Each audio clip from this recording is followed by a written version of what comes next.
Welcome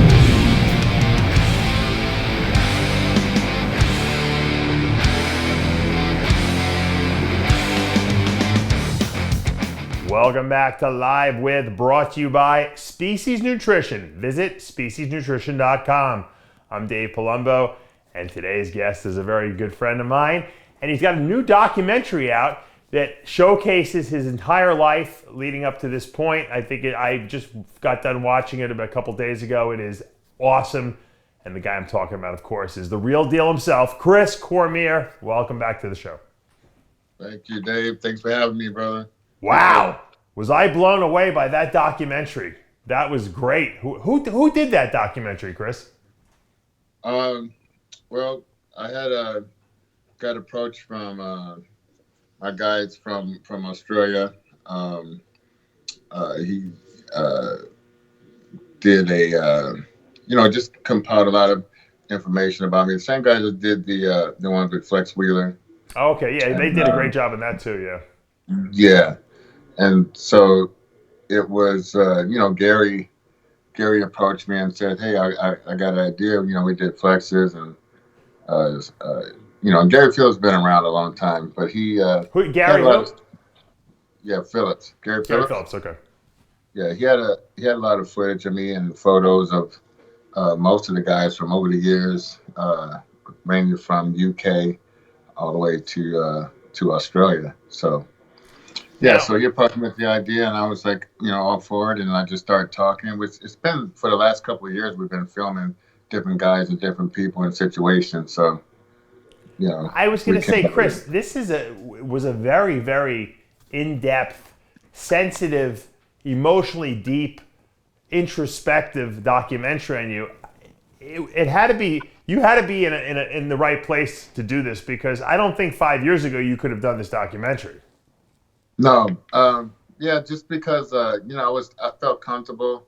I was talking to a good friend of mine, Tony Doherty, and I kind of almost forgot I was actually filming a documentary when I was talking. Because I just, because if you know me for many years, Dave. I don't talk my business like that. So I don't. I know you tried to even get me to say different things over the years, and I just wouldn't say it. Now you clam up. You don't talk about it. Now, knowing obviously the contest history and all the great stuff you did on stage, that's easy to talk about. It's always easy to talk about the good stuff you do. But when they got into the drug use and the partying and stuff like that, something that, people who know you, we know, what went on behind the scenes. I was in that scene with you for a little time. That's something that doesn't really get talked about. Was that difficult for you to actually open up about? Yeah, it was difficult, and I went back and forth on, not allowing them to put certain things in there that I was saying or whatever. But then I just let it all go and say, just blow caution to the wind and just say, fuck it. I think it needs to be thought about. Even some of the stuff when I'm getting in a competition, not wanting to do a competition, right, and having to contractually do a competition. I was always told if you're invited to the Arnold Classic, you must do it. If you qualified for Olympia, you must do it. So that took me on a whole world of 4 or 5 shows every 6 months throughout my career. And so you'll see some photos of me. Maybe I wasn't as crisp and dry as other shows, but it's because I was doing so many shows and so much footage of me and so many photos that were taken over the years that, I did it my organs are still intact. I did it as close to it as possible. But it was, like I said, it was never my dream to be the most driest guy out there. I had more of a subdued, I was just I had a certain thought about what's a good look, and I just went with that. I didn't say, okay, I need to use more diuretics because these guys are drier than me. Yeah, but Chris, look, let's face it, and the movie explores this, and I think that's why people are going to find this documentary so amazing, because it's so real. I mean, of course, Sean was very good in it and talking, but of course, Sean likes to talk about himself the whole time, which to me is typical Sean. But Flex Wheeler was so good, and Dorian was so good. giving their insights into what was going on, that I was really blown away by how honest it was. But what came out in the documentary, and the people close to you know this already, was that you loved bodybuilding, you trained hard, you ate right, but because you always had that lifestyle where you had to go out and have fun, you never lived the lifestyle of a monk or a priest like Dorian did, and you didn't give it 100%. And the questioning in the documentary was, if you had given 100%, how good could Chris Cormier have been? That's what they really explored, that question. And that's a question that no one really looked at. And you really were very honest, in saying that, yeah, I mean, I probably, left something on the table, so to speak, Yeah, and plus, I think it touched on a lot of different times where everyone else had on their mind, like, what happened when like, let's say we were like the Jackson 5, and, what happened when, Michael went this way, Tito went that way. Sure. The family broke up, and then things started going in a whole other different direction. And some of it was true. Like I had some people that, I had some of the people around me were very good people and still good friends to this day. A lot of people got weeded out or just it wasn't like, it was like there for me to be the best I can be. What you're talking about, for people who haven't seen the documentary, and we're going to give the link on how to do that, because everyone's got to watch this documentary. It's must-see TV. Flex at some point, and Rico McClinton, who were your training partners at Gold's Venice, everyone knew that. We saw the photo shoots. You guys used to push each other. It's funny. Dorian said that you guys didn't train hard, or like, but you guys trained very hard. There were distractions there, but you guys were pushing some serious weight, I remember, back in the day. Oh, yeah. We challenged each other on a daily basis, not on all phases of life, not just in the gym. Yeah. But we were there for each other, and I know if you ever seen one of us, you've seen all three of us. Yeah, you guys were always together. So at one point, Flex and Rico sat you down, and I didn't know this. I learned this from the documentary, and they said to you, listen, Chris, we know you like to go out and party and everything like that, but you're doing too many drugs, and we can't be associated with that. And either you got to stop it, and we'll help you stop it, or we can't train with you. And you basically said, fuck you guys, I'm sorry. I don't know why you got to be like that. Let's train more at the gym and let me do what I want to do. And they didn't want to do that. They thought, and obviously they were trying to help you. And I'm sure at some point also they didn't want to be associated with your lifestyle, because they felt that maybe it would be reflective that they were doing the same thing you were doing. And you guys split because of that. And that was, I imagine that had to be very tough for you to hear that from them. Yeah, I kind of went underground after that. I probably spent a good 3 months without even leaving the house. Really? I would think. Yeah. And, but, when it came down time to, mentally, I had to have been so pressured in my mind about what I wanted to accomplish. Why am I even there? I'm away from my hometown, which I love going up there, and just get into that point where, these guys were like my second family, and they was like, okay, not to mention, it was a lot of things going on that wasn't mentioned or whatever, but, yeah, so, not exiled, because we still got along. We were still cool with each other, but we stopped hanging out like we did, and just kind of went a whole other route. And they were your best friends. They were your best friends. Yeah. And when they told you that, it didn't dawn upon you that, hey, maybe I'm not doing something that I should be doing at that time?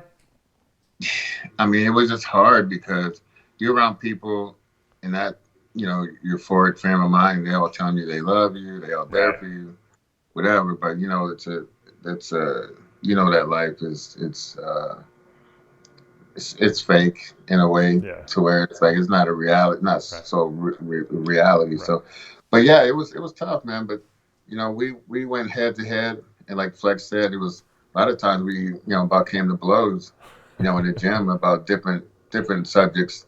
Not just that subject, but different subjects that we were involved in. We're full of testosterone. We're full of, full of ego, full of everything at the time. My ego is telling me, Chris, you're winning 3 shows a year. Keep going. Fuck right. What I wanted to ask you, and this is a hypothetical, of course. we all know Flex is a martial artist, very dangerous fighter. But we also know that you're probably one of the toughest guys. I don't know if people know this. You're probably one of the strongest guys and toughest guys. I would never want to fight someone like you. And everyone sees you as such a fun-loving guy. But when you get serious, no one's going to mess with you. You're dangerous. Who do you think would have, if you guys ever would have come to blows, what do you think would have happened? Well, I think Flex was a little psyched out, to be honest. You think he was a little intimidated by you? Yeah. Yeah, just because he saw me on a daily basis, he knew my mentality is not to quit. Yeah. He knew that if we got into it, we're probably going to keep going until someone. And I had a wrestling background. He had a karate background, but my wrestling background, if you know any wrestlers out there, they think they can, beat anybody if they get their hands on them. Right. I know I was probably picking and choosing what I'm going to do to someone physically before it happens. Even if it was,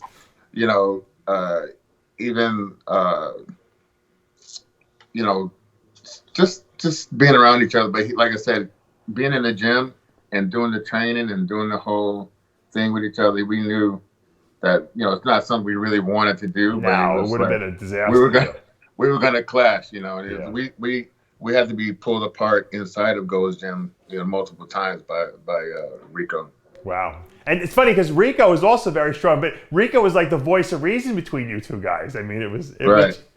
He's like Mr. Peace and happiness now. It's so funny how he transformed too. Yeah, Rico was something else, man. We were so close though. It's like, I walked Rico arm in arm down the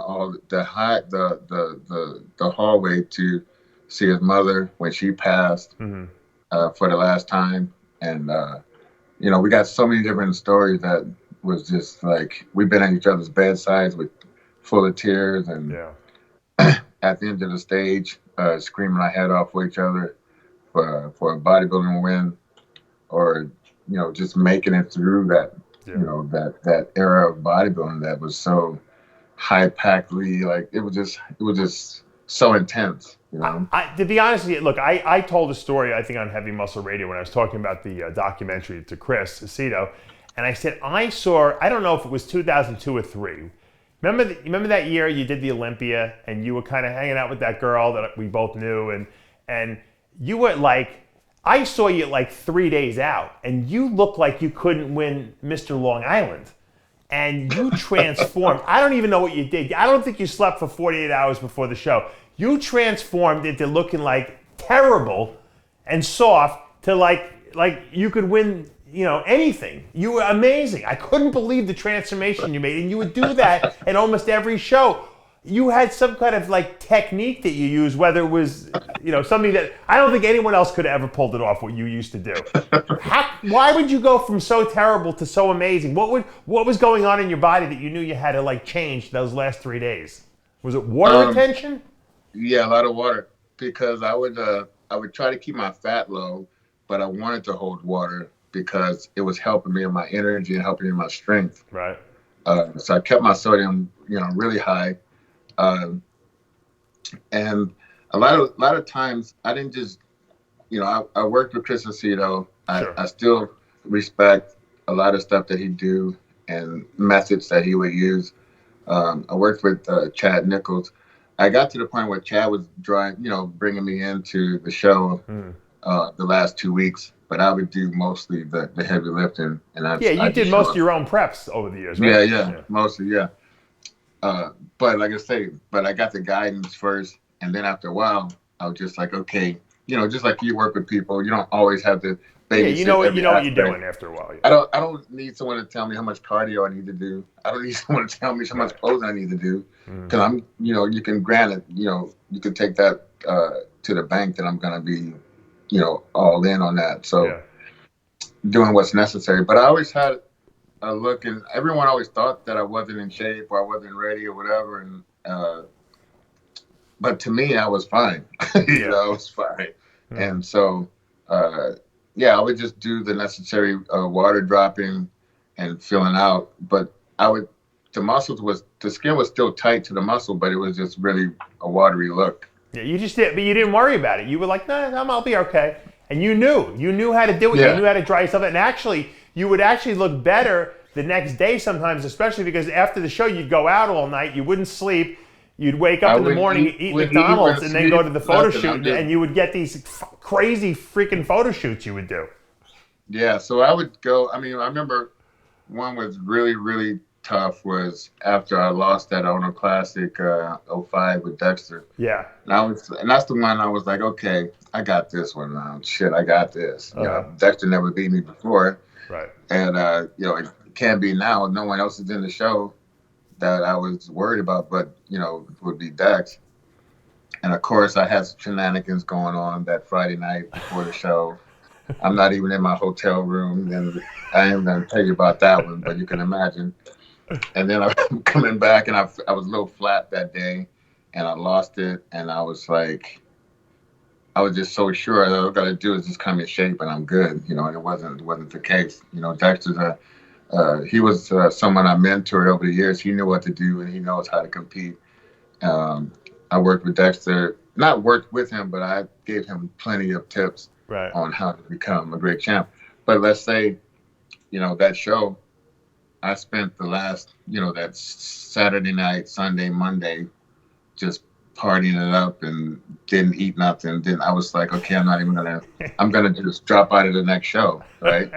And so that Wednesday, after not eating for the last 48 hours, I decided, fuck it, I'm gonna do the show. I'm gonna go to the gym, took some insulin, and went there, ate some sushi and some pasta. And I went to the gym, got a little pump. And I was like, shit, I look good.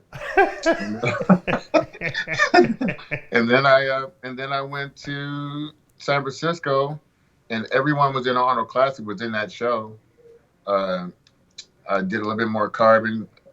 Went to my hotel, went to the show, carved up, veins everywhere, and a lot of people from that show said that when I took my shirt off backstage, they knew it was over and it was done. Yeah, I mean, you would transform like that. Yeah, and I took out everybody in that show, that San Francisco 2005. Go check out the photos. And you look great.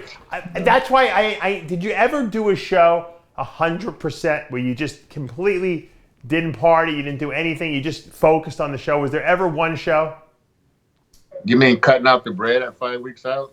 You mean, did I ever I'm talking about like just sequestering yourself where you just trained, ate, and slept, and you didn't do anything else. I don't think you ever did that, right? Probably not. No. Probably not. You know, and I don't know, maybe you wouldn't have been better because maybe that balanced you at the time. Maybe that release when you went out helped you. You know what was normal to me was to go out because I was bouncing at 18 on up until I worked at Roxbury. From 18 years old to 24 years old, I was bouncing, working in GNC. But I was going out 4 or 5 nights a week when I was 21 years old, 22 years old. It was normal to me to be out. I think you needed that release. I think what happened, though, at some point was it got too excessive. And that's when the problem is. Because, look, I'll say it right for the camera. I lived the Dorian lifestyle for many years. And then when I got separated from my wife, in 2001, 2, 3, I kind of went out a lot, and that's when I started when I met you going out. And I'll tell you, there's no one more fun to go out with than Chris Cormier. You have a very good time when you're with Chris. You laugh a lot. I was the first one having after parties. Yeah, the difference is that I would go home at like 4:30, 5, and Chris would stay out the rest of the night, and he wouldn't go home at all. That was, I don't know how he did it. You have the most crazy endurance for just staying out. I was like, my body would just shut down. I'd be like, I got to eat something. I got to leave. You know. Right. You can go on and on and on, but the film was so honest in terms of like what you did, and it had. I don't even know where they found this footage. They had hotel footage of you. At every show they talked about in your comeback from the hospital stay when you got the infection in your back, it was so well done. It looked like it took forever to make this thing. Yeah, it was the last 2.5 years easy, you know. And the editing must have been brutal on these guys to get this done. Oh yeah. And there's so much more. I'm sure it's a director's cut out there because there was so much more that I couldn't put in because it was just too long. Yeah, they could probably make another whole documentary on the stuff they didn't put in. Right, exactly, for sure. What was when you watched it for the first time, edited? What was your impression of the documentary, of the film?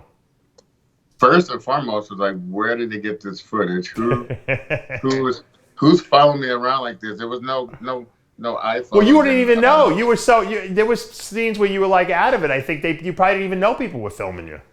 yeah, I had no idea. I didn't know how they got in my hotel room. I didn't know how they found me backstage around. It was that one. It was that, and I thought even it was just very cool the way they showed the different dynamics of our relationships of all the different champions and different people that I looked up to. Yeah. And I was just so thankful to have those guys in my film. I want to thank all those guys because it really made it so unique and so real. And Dexter was you can great see too. that we're all saying the same thing about the same different subjects, so it's no bullshit. Yeah. You know what I'm saying? I had an idea of what I wanted to look like, and I wanted people to, even the other people had their size game, what they were doing.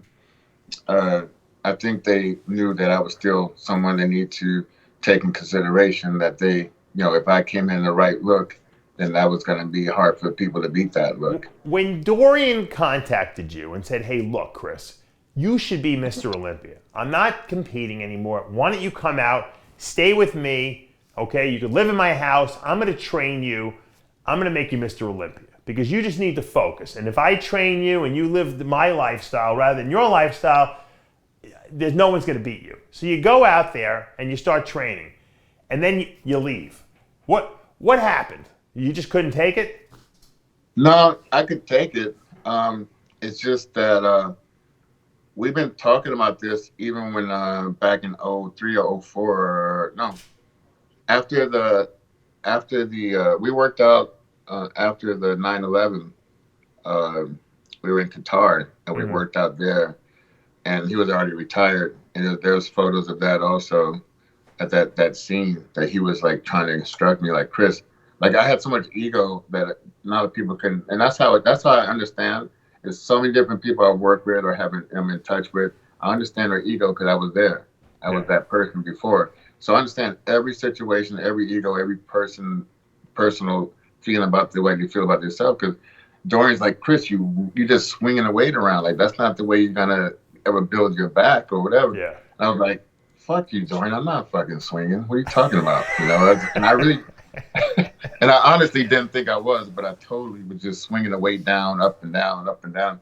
Yeah. But I didn't understand. And then he wanted me to go out there. Even Jim Mannion has always gave me good feedback on what he think I should do to get better. He was like, just go out there with Dorian. Just, forget about this. Come back and smoke everybody, Chris. Just do it. And I was like, oh, yeah, I'm training comfortably over here in Venice. I got, Charles Glass and, blah, blah, blah, this and that. But these guys had an idea that, man, if he could just get away from Venice, get away from that area, get isolated and just train east, just like what they're doing in Kuwait. It's like what they're doing in Kuwait, right? That, yeah. Yeah, that's. But you had Dorian Yates, 6-time Mr. Olympia, who was going to be overseeing everything you were doing. I mean, if you had stayed there, I know why you left. You couldn't take it. Yet you needed the comforts of your home. But we came to the conclusion that with my injury and stuff, I'm not going to be able to push to bring the physique that I wanted, because when I got hurt, like I said in the movie, I was like, I wasn't. Chris, tilt the camera up a little. We're losing your face there a little bit. I was going to say I'm not going to go back to the hospital at that time because I was so suicidal in there. I kept asking for a gun or something. What, when you had the infection in your back? Yeah. Well, wasn't that after you trained with Dorian, though? That wasn't before, was it? That was before. Oh, it was before? I didn't know that. Okay.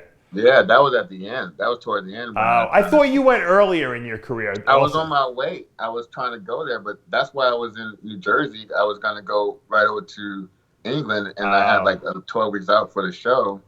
And I was at 295 pounds. I had abs already. And I knew it was going to be something crazy. Like, people were going to freak out when they see me walk on that stage.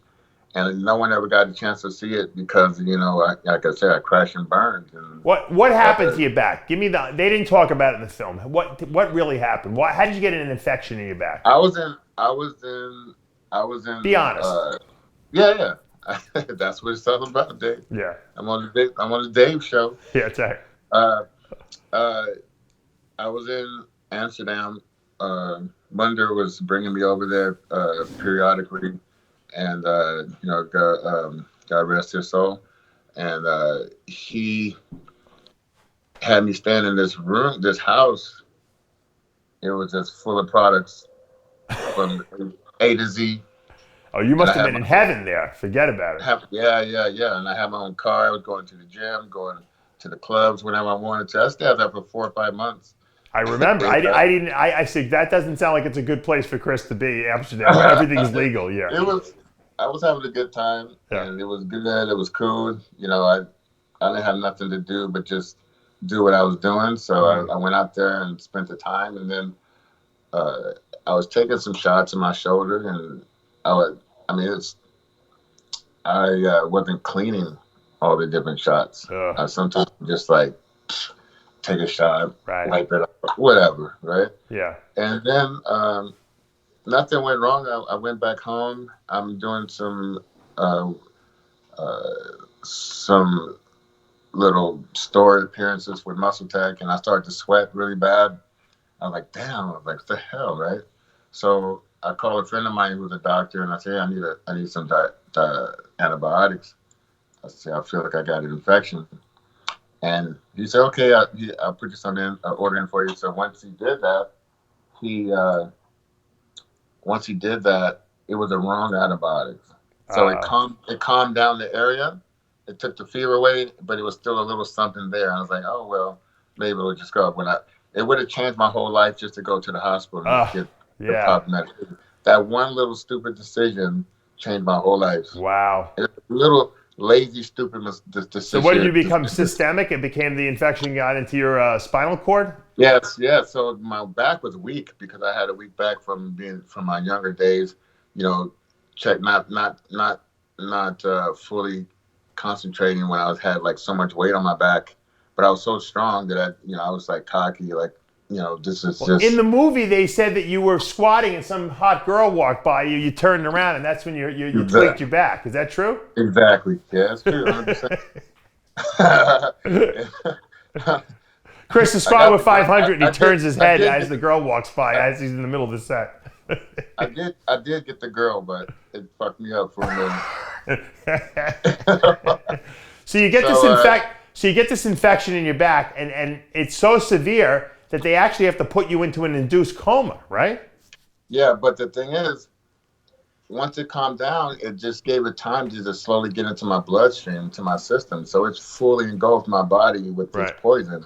So when I'm about to go and train with Dorian, I had no idea. And then I kind of activated when I activated the situation when I did legs, and I was really, pushing really full range of motions.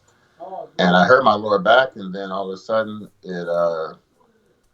it just got so painful. I was too unbearable. I couldn't even move to go to the bathroom. Wow. My buddy Bo Based, I was over his house and begging him to come get me, but he couldn't pick me up. I was too heavy. Yeah. So even when the ambulance come, I was in so much pain. I was hallucinating. I was seeing different people who wasn't even there. And it was crazy. It was so much pain. Oh, so that's when you were at Bo's house. Okay. And that's when you, when you wound up in the hospital. Okay. And you were in the hospital for how long? 4 months? 6 months, man. 6 months. Wow. And I wasn't going to do another day because I was, like I say, I got claustrophobic, and I feel like the walls are just coming down on me so hard that it was just, I don't know. To be honest with you, I thought you were going to die. I didn't think, I heard from people that, that things are not good. I said, I prayed for you every night. I said, I don't think Chris is going to make this.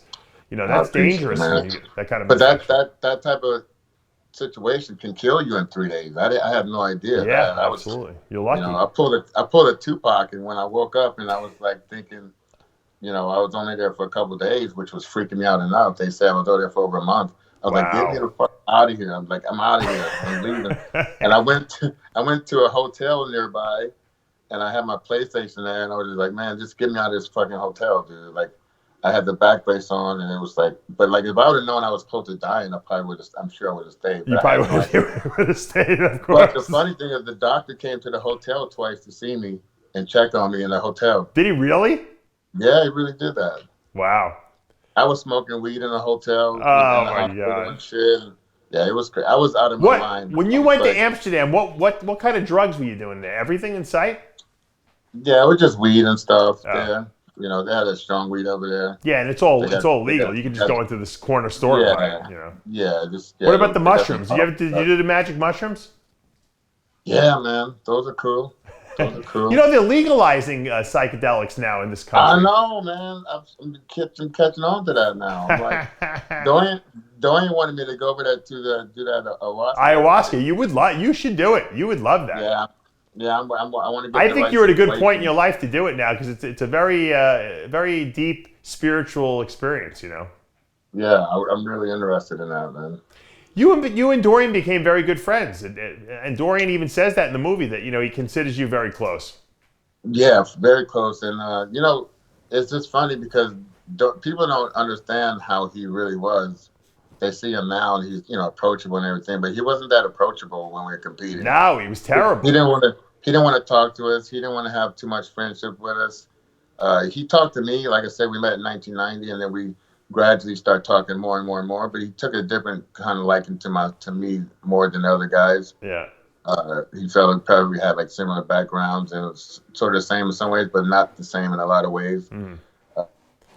We would sit there for hours just chilling, not even saying a word for 2 3 hours, but we just enjoying each other's company. Like we just, Which is amazing because but we Dorian don't didn't talk to anyone like that. You were the first person who really kind nobody. of broke through that barrier of Dorian. Yeah, exactly. And then after that, he opened up more, but I think he made a point to where he was like he was there for all business, and he wasn't going uh, to lose to anyone. And he would come in. That's what they call him, the shadow. He would come in, do his work, do his business. He's not socializing. He's just working, and then he goes off uh, to do his, go back home and get ready for the next year. Yeah.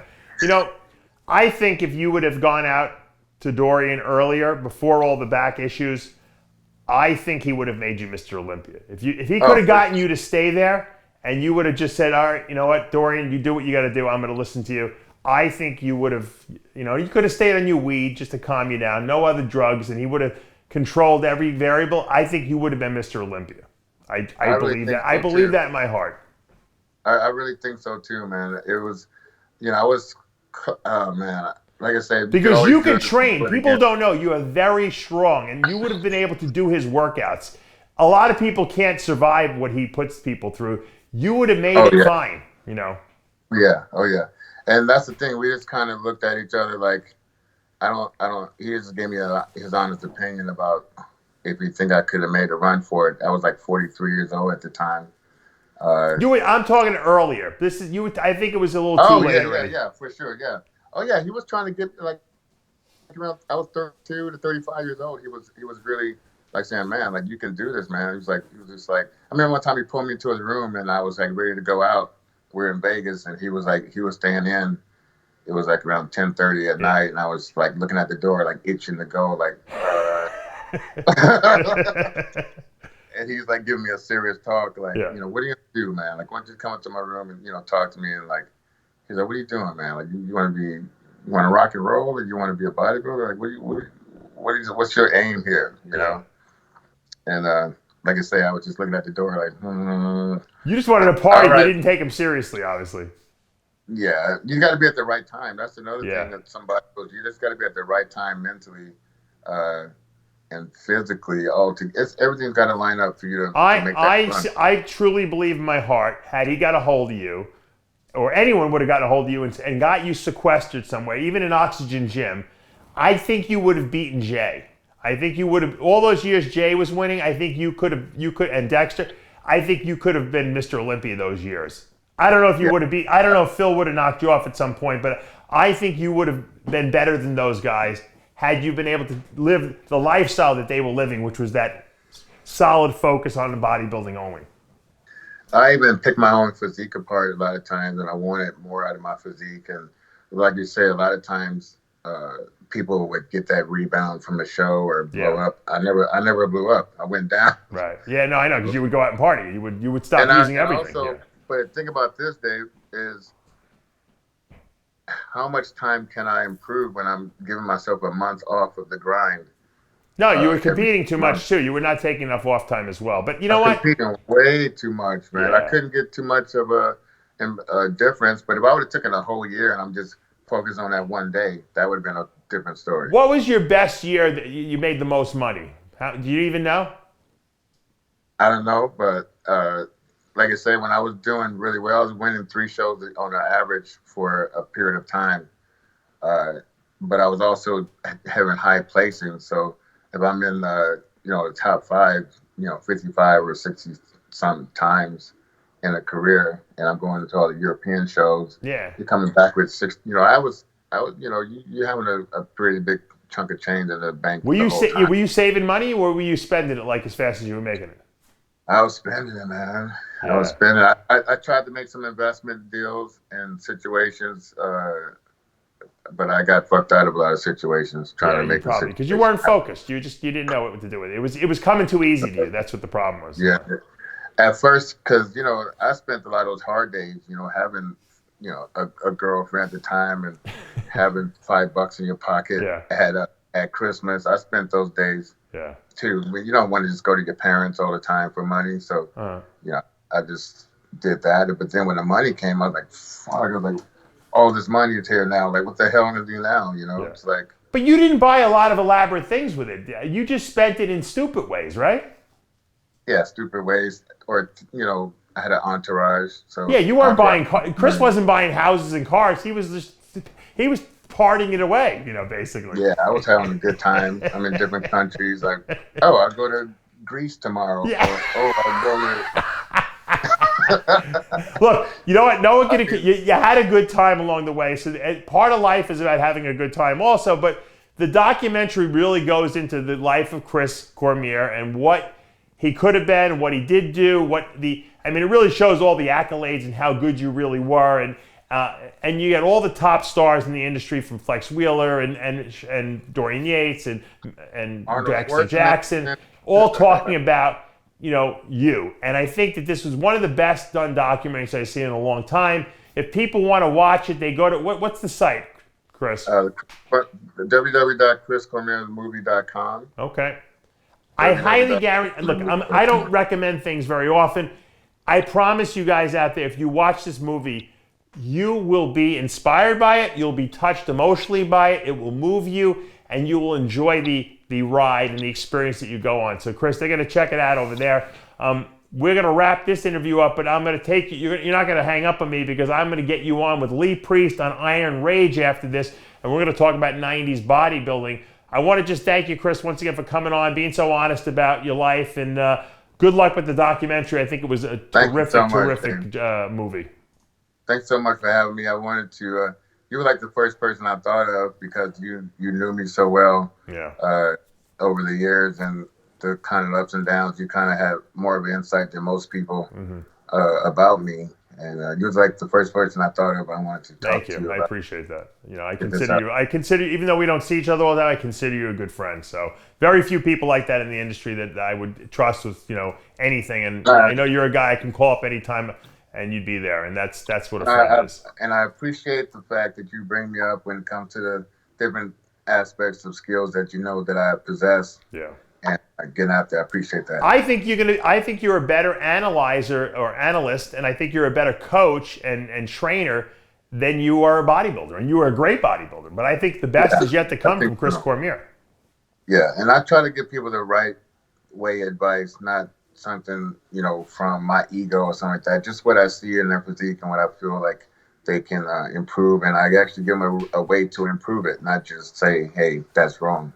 Yeah, no, you have very good insights into posing and presentation and how to bring the muscle groups out by training properly, and that's a skill you develop. You don't just born with that. You've developed that over the last 20-something years. But Chris, we're going to wrap things up now. Okay, I want to thank Chris Cormier for coming on. Of course, the guys who made the film, terrific job. Check it out at chriscormiermovie.com. I'm Dave Palumbo. We'll see you guys next time. Don't forget about my show. I should have brought that up. Damn it. We'll bring it up on the next show.